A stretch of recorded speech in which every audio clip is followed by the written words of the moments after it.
Let's talk a little bit about CloudFront. Well, you probably already know that it's a distributed content delivery system, and it can handle anything from just simple static assets all the way up to 4K live streaming. You should already know how to create a CloudFront distribution and understand the edge location concept.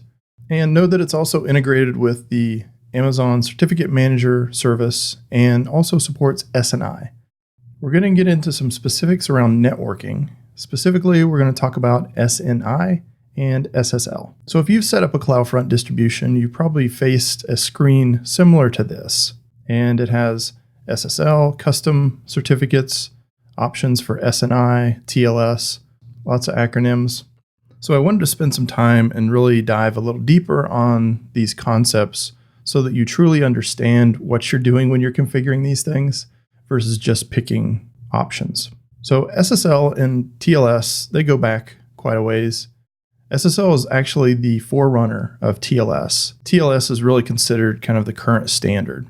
And you want to be sure that you can support TLS version 1.2. And in some cases, you want to actually disable prior versions of SSL because they had security flaws. And a lot of times when people are talking about SSL or TLS, they're used interchangeably. And I'll probably use SSL and TLS interchangeably, but what I really mean is TLS. Now we can use the default CloudFront cert, but if we want to serve up our own content using a custom domain, we have to use our own custom SSL certificate. Now we can generate this certificate using the AWS Certificate Manager, or we can purchase one from a third-party issuer and upload it into IAM. Now notice here that I'm using an SSL cert with a wildcard at the front.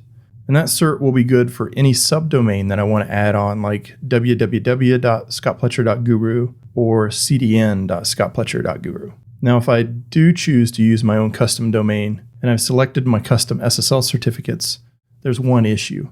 One of SSL's main functions is to guarantee that the website that I'm visiting is legitimate and it's the correct website in the certificate. It does this by making sure the domain name of the server matches the cert. Otherwise, you'll get a warning in your browser like this. Since CloudFront is a shared service, the host machines behind CloudFront will be serving up all sorts of content and all sorts of SSL certificates.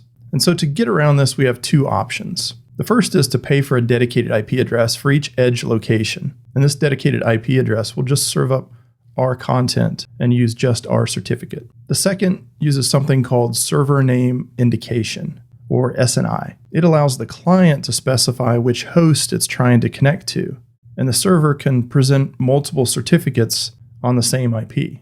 And so the client is asking for the correct certificate, and the server, CloudFront in this case, is presenting it. Now the downside of using SNI is that a few old browsers don't support it. But these are really oddball browsers like Opera Mobile for Symbian. All modern browsers have supported SNI for at least the past 5 years or so. Now the security policy is also important on CloudFront as well. And we can adjust what SSL and TLS versions our CloudFront distribution supports by choosing a security policy.